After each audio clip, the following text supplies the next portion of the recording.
Hello and welcome back to another episode of We Burn Blue. And after a busy period, we're back recording right before the Copenhagen fixture. Sharon, what do you want to talk about today?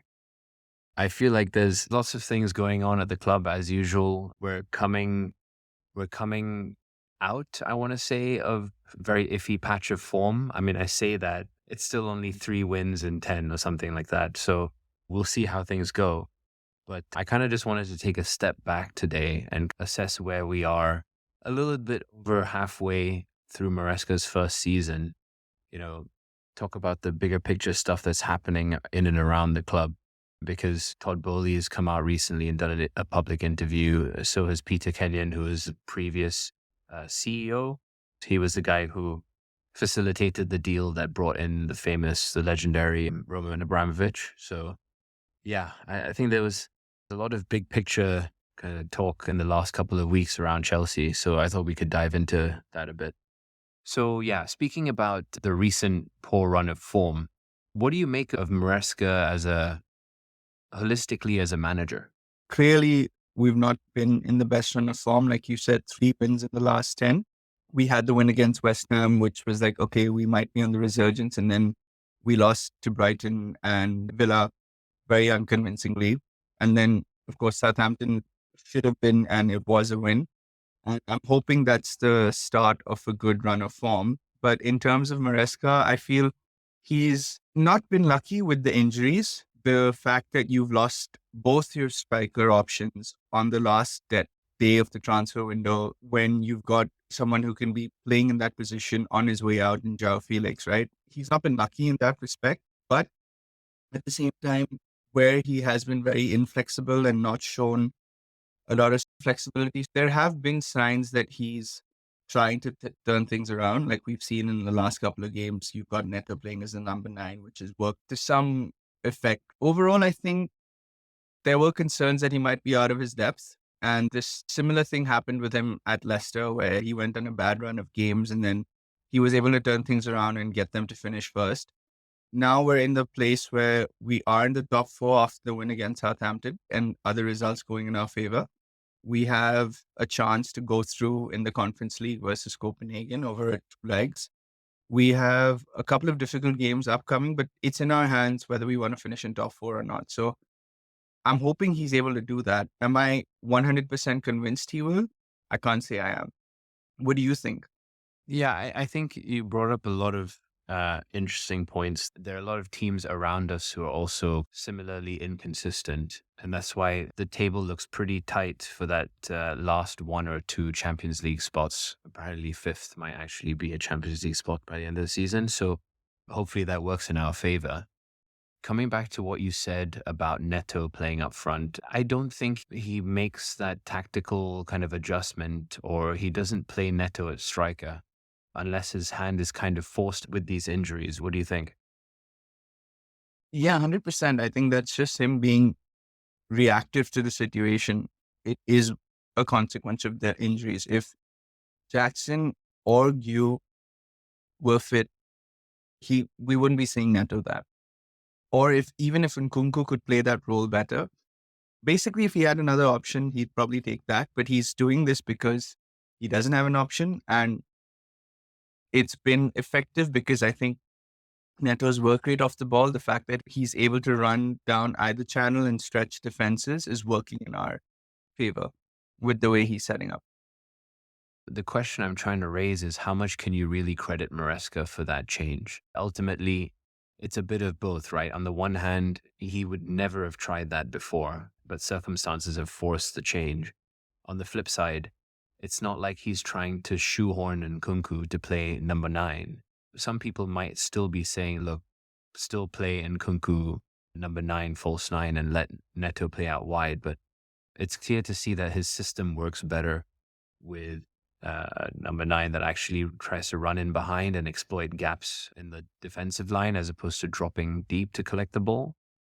I think there is some credit to be given to Maresca, but hopefully it's a sign of things to come where maybe he's allowing himself to take more risks when it comes to changing the way we play and adapting a bit more.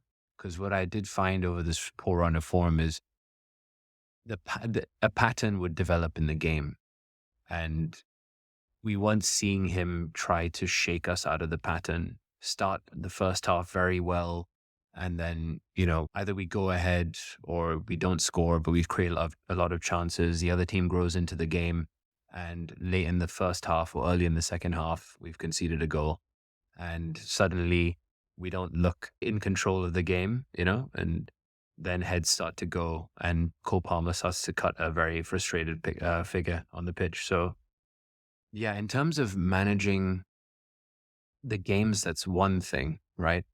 The other thing is we've seen Palmer and a few other guys get very frustrated, and they are demonstrably frustrated on the pitch. How do you think he's managing the personalities?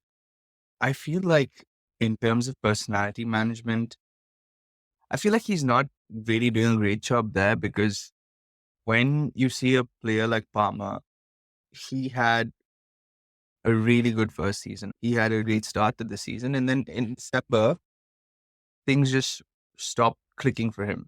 You can see it, like you said, he's visibly frustrated. He's frustrated when he's making mistakes. He's frustrated when players around him are making mistakes on the ball, but he's also frustrated when, like, he has this hunger to score. And when he's not getting the ball in those good positions, he's upset at those moments also. I think it was versus Southampton where there was a cross on from the left. I can't remember who it was. There was a cross that could have come to him, pulled back to him, or across the face of goal to, it was Neto maybe up there. And either Cucurella or Enzo chose the cross across the face of the goal and ignored Palmer. And he jumped and threw his hands up in the air. And that's something we've been seeing from him a lot more. Now, in terms of Maresca and squad management, right? Like in this case, with someone like this who is clearly not, I mean, he could have had 4 goals versus Southampton and he probably would have on a good day, but he's having a bad run of form. In this moment in time, you probably just want to give this player one game off, you know, say, okay, the pressure's not on you. Take a game, rest it out, give yourself a weekend off and just reset.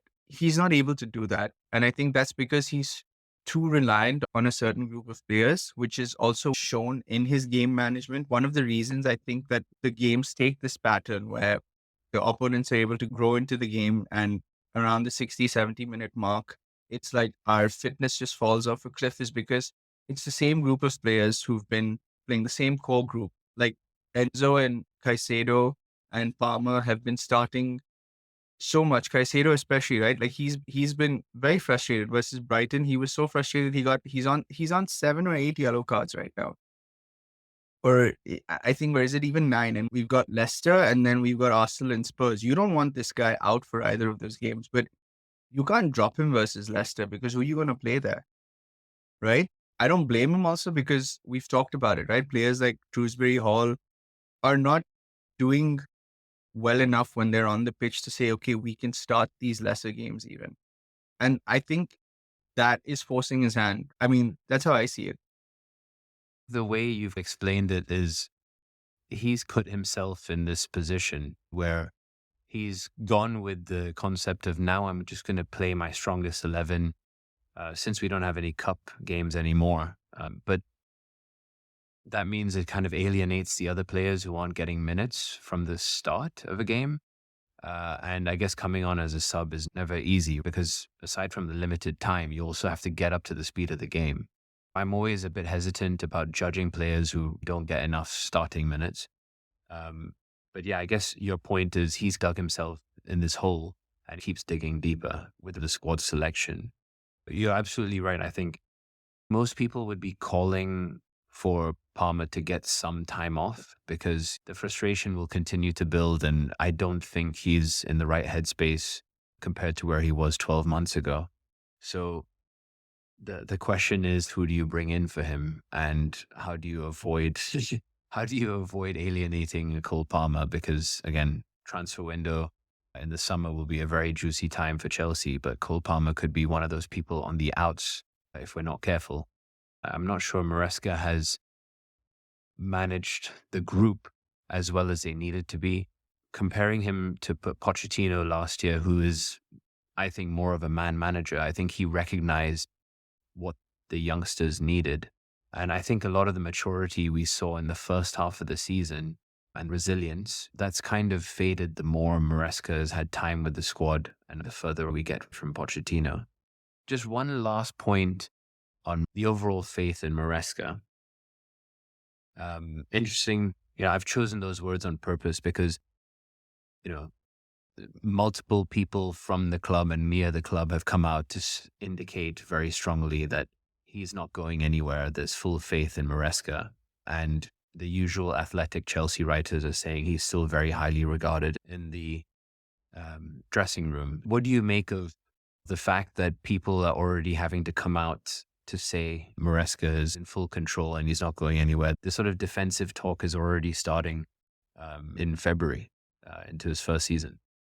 Okay, you've brought up some really great points, and I'm going to address them because I was making notes as you were talking. First thing, you said Palmer could be out in the summer and, he has to be managed. Honestly, I don't think that happens in any situation, but I know what you're saying. The market's really unpredictable. It's interesting that you should talk about the squad management the way you did when you're saying he chose to stick with a group of players and we're out of cups and everything.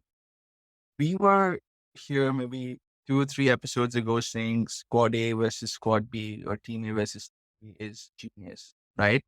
I think what we've come to realize now, and that's basically what you're saying, is maybe it wasn't so good after all, because we're in a situation now where these players who were clearly just team B players are now having to step up, and they're not able to do that because they're not motivated enough to. You could argue that maybe he didn't have to take that approach earlier, but at one point it was working fine for us. That's the part that, I think we alluded to last time around as well, is that, and the thing is, Maresca's also said this, right? He was on Sky Sports, in like a one-on-one interview with, I think it was Jim White, after losing to Brighton in the cup and in the league.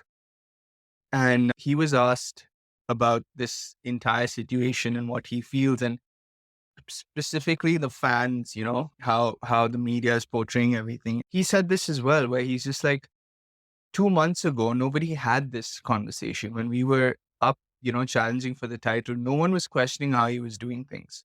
It's been a bad run of form, and suddenly everyone is picking at everything that was working fine earlier and isn't working now. You have to also give him the benefit because of the injuries. Everything about the way he's managing the squad right now, the fact that he can't drop Palmer or Caicedo, is also a consequence of the injuries.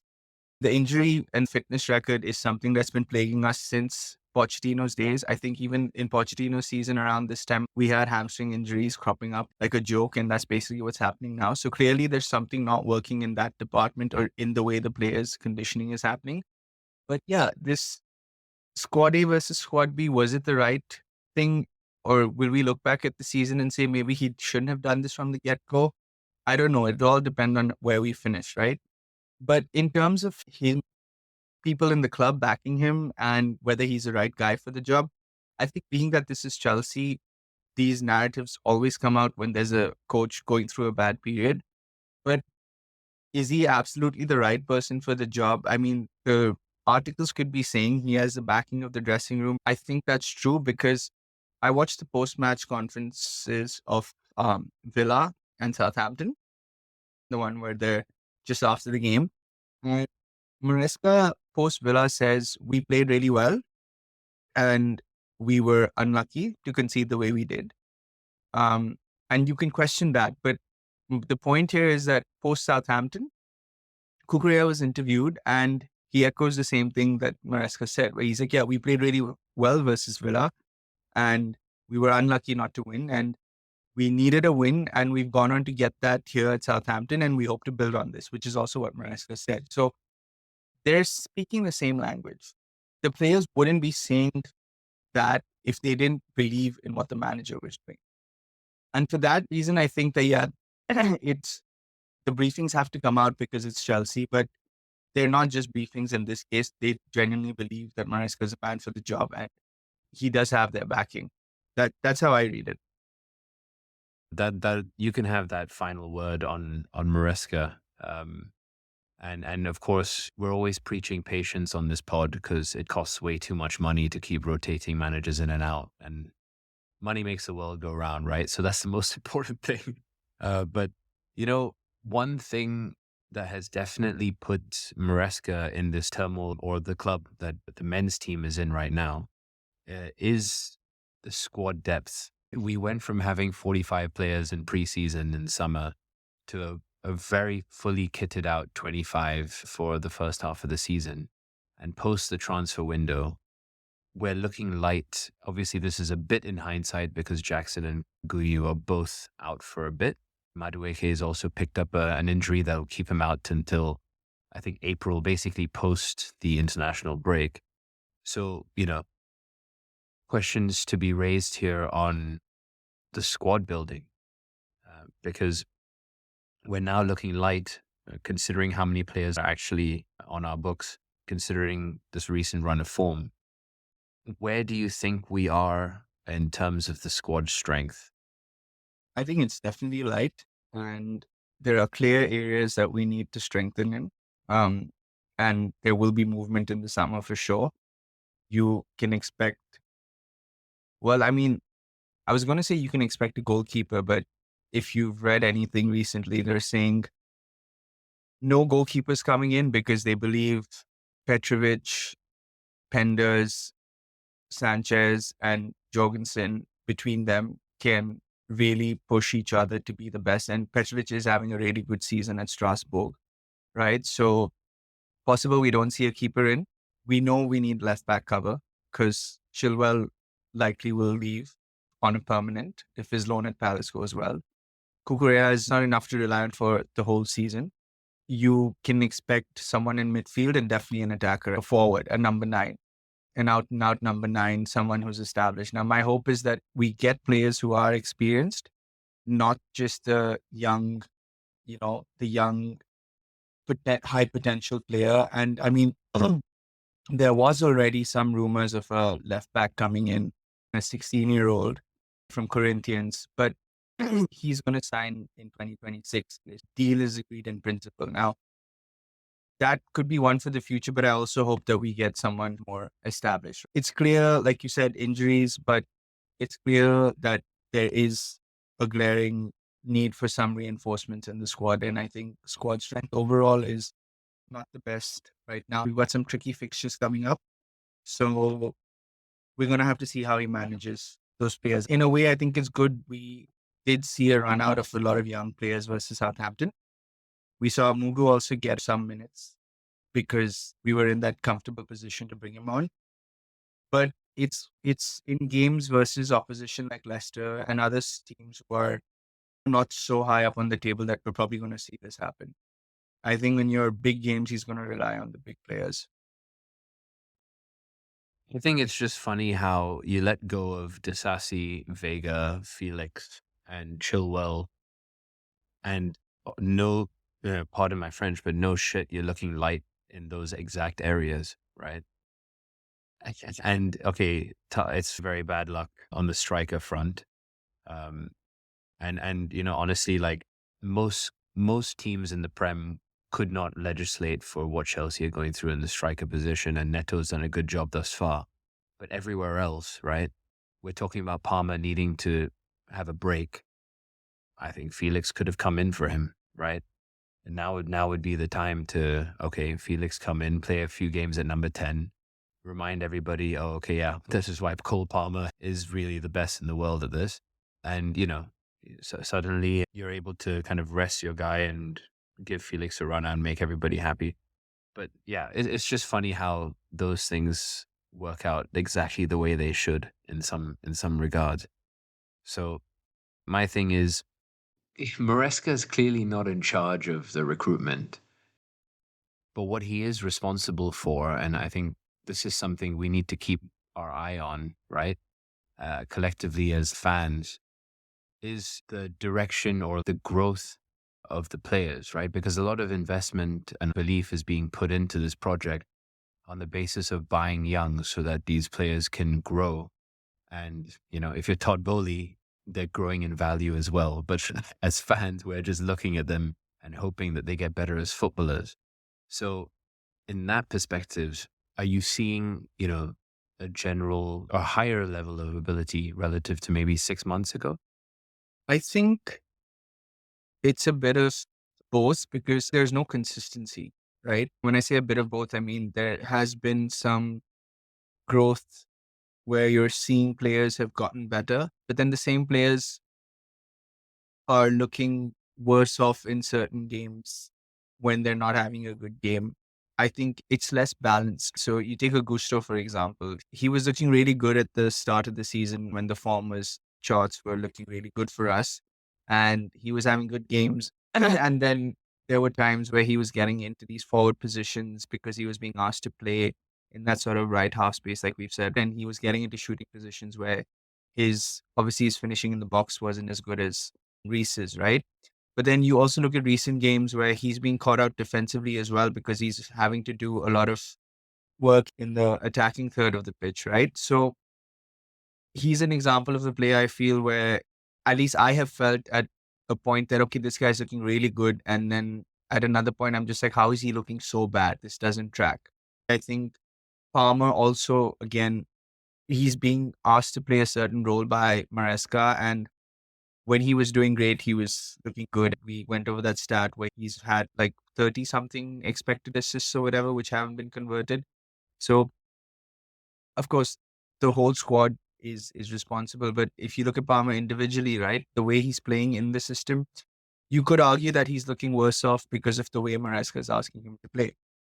So, I don't think there's a straightforward answer to this, but if you had to just look at it holistically, like I said, it swings either way because of how the games go. I can't say for sure that we're looking worse, but I can't say we're looking better. And that's me looking at it again from a very, I won't say layman, but not as tactically sound perspective as you would. So what do you think about this? Because it's a great question you've posed. Yeah, I think bringing the tactics into this is correct. You make a valid point because ultimately you would only be able to assess a player if they've been asked to do pretty much the same things all season. And you would then hope that, okay, by limiting the variability in what they're doing, hopefully they get, better faster at the things you do ask them to do. So I'm looking at Levi Colwell, right? His position doesn't really vary, right? But for me, I feel like over the season, we've just seen him get way more frustrated or lose his temper a lot more than his actual footballing ability, like do the talking. Do you know what I mean? I think he started off the season brilliantly. His passing was basically like cracking open opposition midfields. He was playing in people like Fernandez and Palmer and sometimes even over the top to Jackson. We're not seeing as much of that now. I don't know whether that's because maybe he's going through some poor form or again, maybe we can come on to this later, but Maresca ball kind of has started to bed into the squad and therefore, you know, we're looking different as opposed to the start of the season. Maybe it's because teams have learned like, okay, you can't give Colwell too much of an angle or too much space and time on the ball on his left foot. But the point is, I feel like I've seen more players fade in terms of their level of ability rather than improve. If you ask me now, who do I think has improved? I would probably say Madueke's looked pretty good just before the injury. I think Cucurella, we always knew he was kind of like this high energy player, but I didn't know just how intelligent he was in terms of his positional play. But beyond that, we're not looking at stark improvements. And we're talking about people who are supposed to be high potential players, right? So you would expect to see something. Like, I'm not asking for everyone to turn into Messi overnight, but you would hope that, okay, look, having played almost consistently in a 3-2-5, um, you know, there would be visible improvements. And yeah, I don't think maybe we're seeing that enough. My follow-up question to that is how much of that do you think is down to the mental aptitude of the players?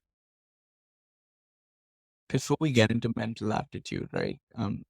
I don't know if I'm fully in agreement there with you because I also think, like you said, we know these are supposed to be high potential players, and some of them we've also broken the bank for, right? But if you just look at a player like Caicedo and even Enzo for that matter, I think there has been improvement from them as well because Caicedo was basically dropping like 80-90% performances and has been doing that consistently up until the last maybe 4 games. Even with Enzo, he's really started growing into the games. He's running the show pretty much. In especially like with Palmer fading to an extent, Enzo has stepped up a little bit. I think even in terms of his leadership on the pitch, he's very vocal. He's trying to marshal players. He's trying to get things together. I think you're seeing that. So I don't think it's fair to just say improvement in terms of footballing ability because these are aspects as well to consider.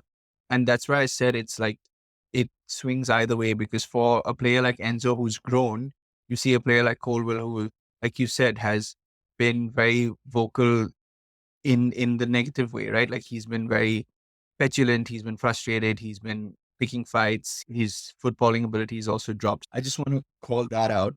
If I can jump in, because Yeah. Caicedo, we knew what he could be because we'd seen it at Brighton. And then Pochettino really unlocked him in the second half of his one season at Chelsea. Credit where it's due, it's now very consistent, his performance levels. The poor run of form, I still think Caicedo has been very solid. He's just not been he's been putting out like 6.5 sevens on 10s rather than 9s, which is still above average. That's still good. So I'm not going to knock him there. But we've seen him perform like that under Pochettino already. And with Fernandez, I mean, the guy's won a World Cup, right? But when I'm looking at the other players who we have spent money on, right? My point is, look, you would like to have seen more, right?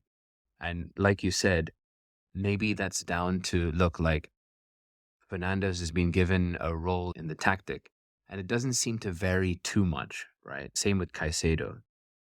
The counter argument here is look at somebody like Colwell who gets the same level of remit, right? There's not too much variability. Maybe we're picking too much on Colwell, but at the end of the day, you're looking at Sancho as somebody else who plays in one of the winger roles, mostly from the left, not much impact on games. Um, Basically, the question I'm trying to raise here is this down to maybe Maresca's ability or lack thereof in terms of being able to improve the younger players, both mentally and ability wise? Or are we putting this more on the players and they need to take more responsibility for their learning and development? I think you always hold the coach more responsible just because they're the coach. But let's not forget that this is a young squad. Maresca is himself a young manager.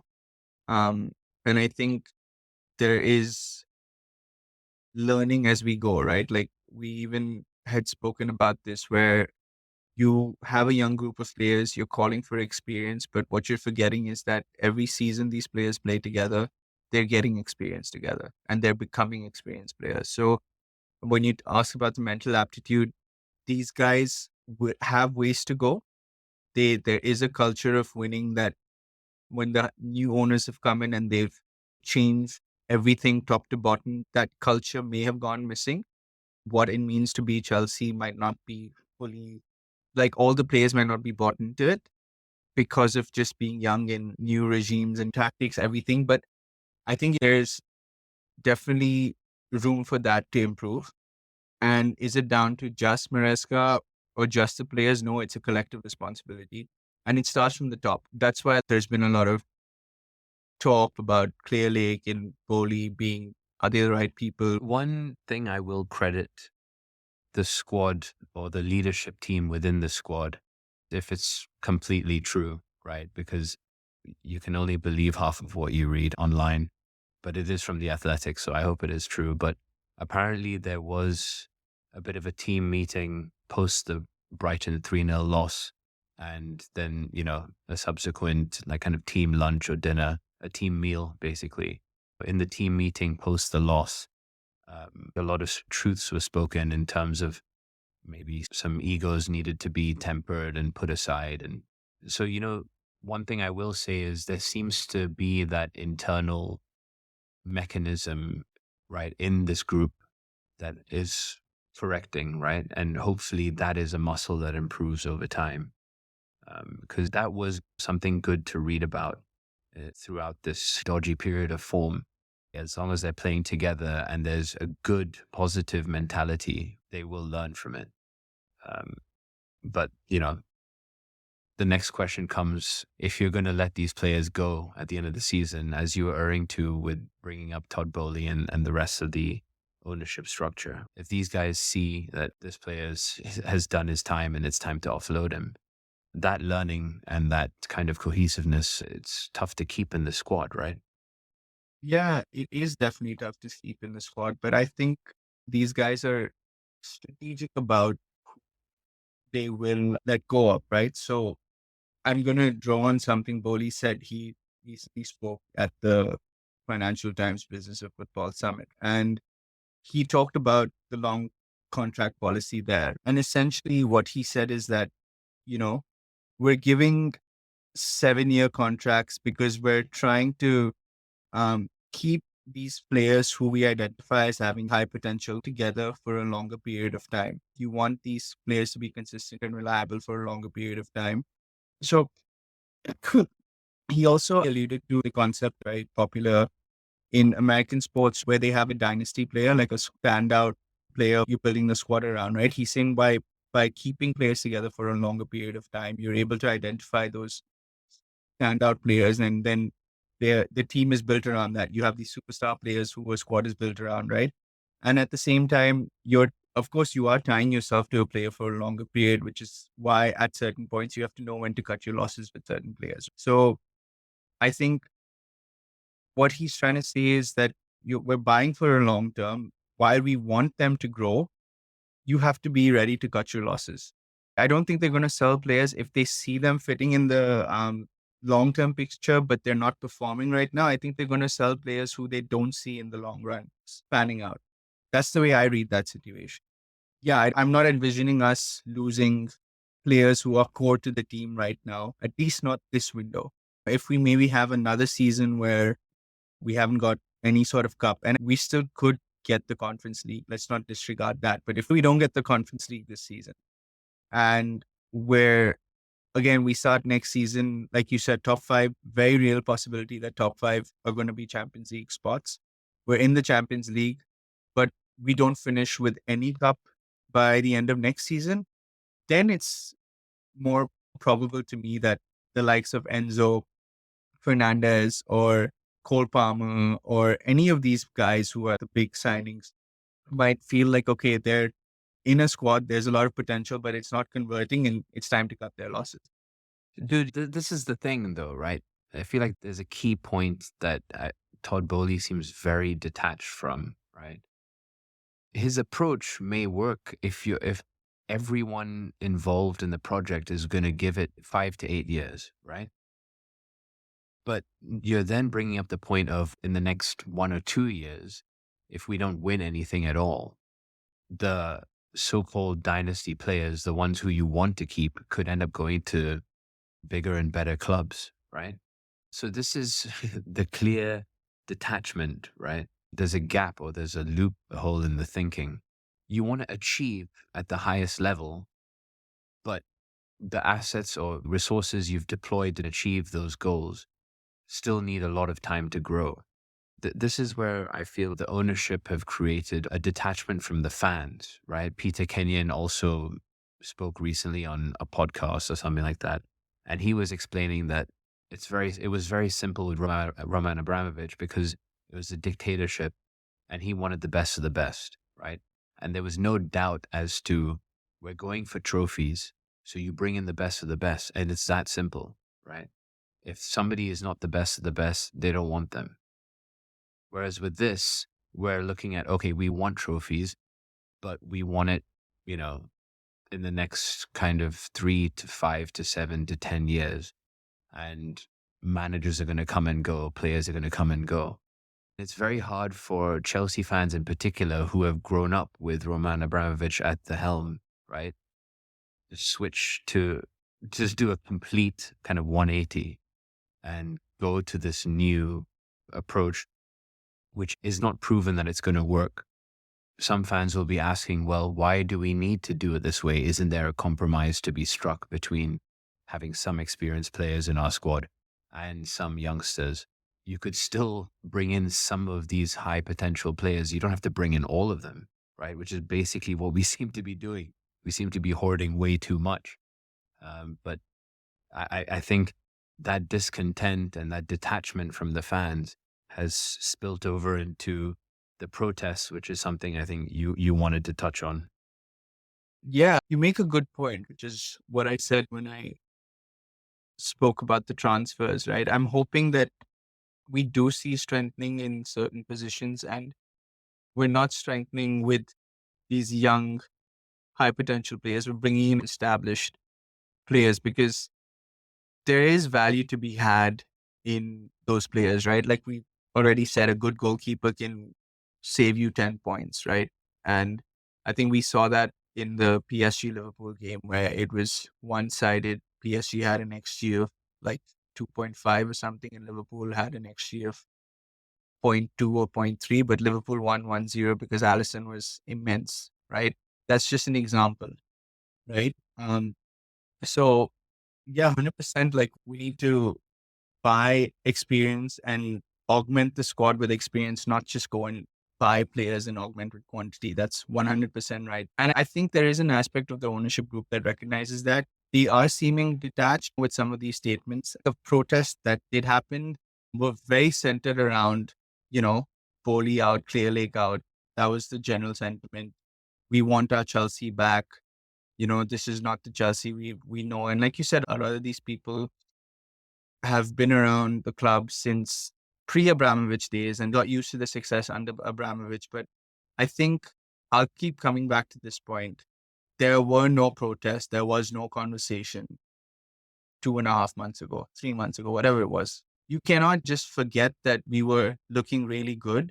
We may have been outperforming our expectations, but if things fall in line with our realistic expectations, you can't suddenly act like it's all gloom and doom. That is something that while I see sense in the way you can criticize the approach with squad building, you can question if Winstanley Stewart's approach is the right approach. Are they the right people to execute this approach? I can have a level conversation about that, but going to the extreme of protests and everything is discounting completely that good run of form. I feel like I'm always having to say that. Now, that could just be my sentiment. I don't know. Do you feel the same way, or are you more in line and do you agree with the way the protesters and the general sentiment is right now? I'm not one to leave the house and protest. So that's not my vibe. I would much rather just talk about it on a podcast in a very calm manner. But, I think football always brings about this level of sensationalism and this level of hype. And, fair enough, like, people attribute a lot more energy than even we do to Chelsea. These are people who are, based in London, live just nearby the club, and it's their whole lives. They're right to feel strongly about it, but I think I agree with you more because I don't think it's beneficial for the club you support to be going out and protesting. You have full rights to do so, but I'm just thinking about it as you support the club. Unfortunately, you don't own it, right? So the owners have taken a decision on how to run the club. And like you said, Prashant, as fans, we can criticize it as much as we want, but ultimately we should get behind it because they're not going to change for anyone, right? It's as simple as that. And they're happy to alienate fans, it seems, because they know eventually once things do go right for them, we'll all come back because we're fickle. I'm putting myself in there because I don't like sitting around watching Chelsea getting slapped 3-0 by Brighton. It's just it's not great entertainment. I would rather watch 90 minutes of basically anything else, right? But unfortunately, this is the life we've chosen. We have a right to complain about it. At the end of the day, we should definitely be getting behind the club and the players in the right way. I don't think the protests were the right way to do things. You know, watching Jorgensen recently because he's been made the number one. I don't like it when we're at home against Southampton. The manager's clearly given him an instruction to play the ball as short as possible, play us out of trouble, and play through a press rather than over. But the fans are getting on his back. He's just doing what he's been told to do, and he's actually pretty good at doing it. So why not give the guy a chance? He's definitely under 23, right? He looks pretty young. A lot of these players are so young, and it's us, 30 plus people who are in the stadium getting on these kids' backs. It's like, yo, we need to take a step back and remember that they're still growing as people, right? So my ultimate, view on this is everyone has a right to complain, everyone has a right to protest. I just don't think it's very helpful. This young group of players needs support from all corners of the stadium. If we can accept this is the direction we're going in, I think we'll get there a lot faster. Yeah, 100%. And I think Bowley said as much, right? In his conference, he basically said fan criticism is par for the course, right? And the reality is you can't keep everyone happy all the time and you're just trying to execute on a plan. But he did say he thinks the trend is in the right direction and it's only been 3 years. It's not a lot of time. That's the way he sees it, right? I think they see it that way as well. They've also said that they're looking at success in the short term and the long term. It's a combination of both things, right? We just have to accept how things are going and back the club. We still have a chance for a Champions League place with a top five finish.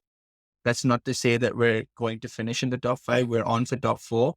We have a chance to also finish with a cup in the Conference League. And I think that's what we need to focus on. And like you rightly said, back the players in the way they're being asked to play. It's not nice to see a player like Joggins. He is 22 years old. He's got 4 games as the number one keeper, and you're just booing him. I mean, yes, he did make a mistake. That was a howler versus Villas, and you don't want to see that. But at the same time, back the guy, right? So, yeah. Is there anything else that you wanted to cover? I just wanted to say that I think overall, we are 3 years in, as Boli has very rightfully pointed out. And if you really take a step back, this is kind of where you should have expected we would be. Because really, to turn ourselves around in the way that Abramovich had to give away the club, these guys are, big business minds and they have shit tons of resources behind them to put into the project.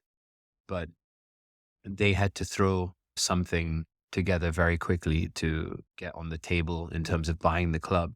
In terms of executing, I think overall they can definitely be happy with where they are in 3 seasons. Let me put it this way, it could be a lot worse, right?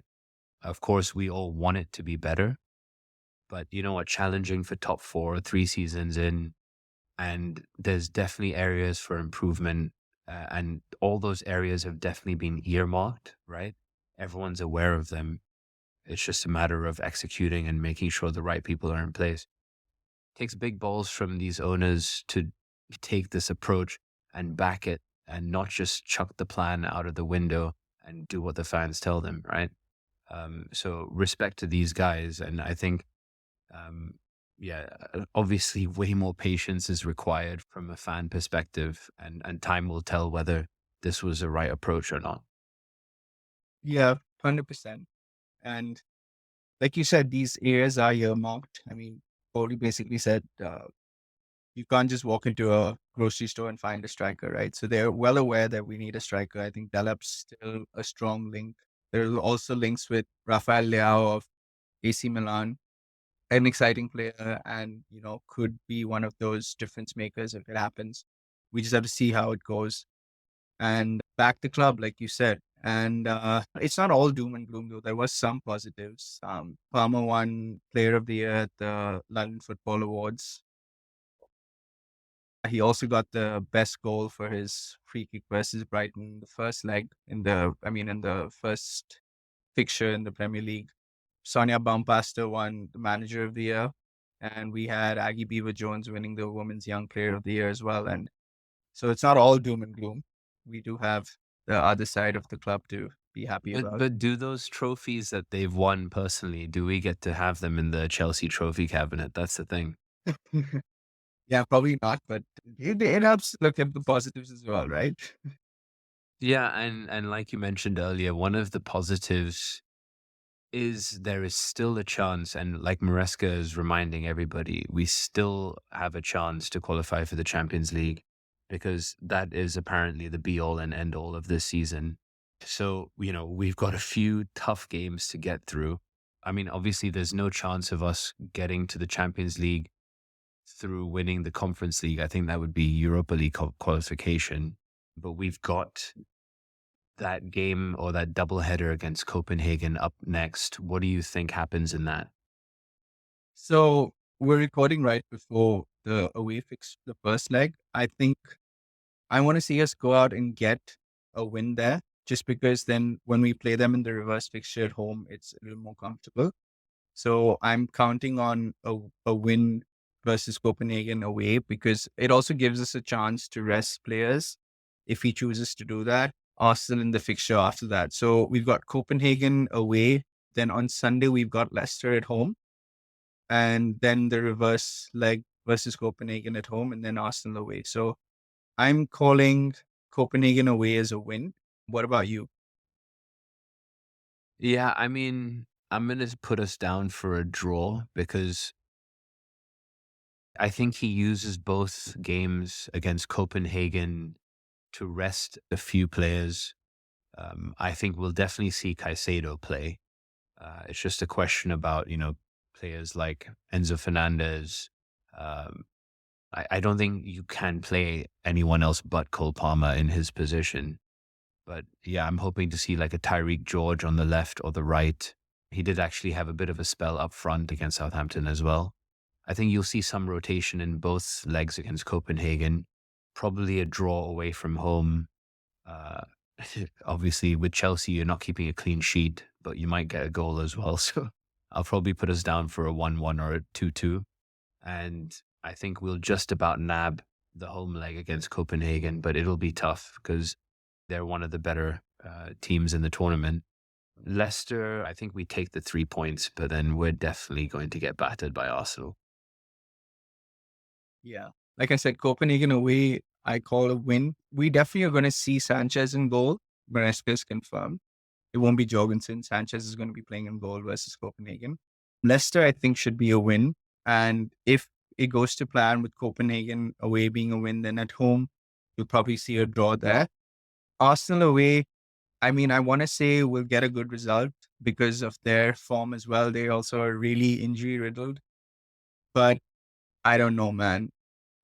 I'm prepared for a loss. So Yeah, I mean, Arsenal have the resilience that has been built over however long Arteta has been there, right? This is the kind of resilience you hope that Maresca can build if he's given, I guess, 5 seasons at Chelsea. Do you know what I mean? Where players they know the system, they know that they have the manager's trust to the point where anyone can play striker, central midfield, or whatever it is. They know what they're doing, and there's a cohesiveness in the squad, and mentally they're very strong. Yeah, exactly. That is the kind of resilience you hope Maresca can build. But again, we're Chelsea. We're not known for patience. So I guess we have to see how it goes. But with that, it's a wrap on another episode of We Burn Blue. At this point, you know the drill. Follow us on Spotify, YouTube, or Apple Podcasts. I think that's the only platforms we're on right now. I'll definitely have to look into that. And leave us a 5-star review on Spotify and share this with other fans if you're enjoying what you hear. And we definitely would love to hear what your thoughts are on the protest and the other aspects of the club that we've just discussed. So follow us on X at We Burn Blue Pod and let us know what you think. All right, that's it for now. Signing off. Peace.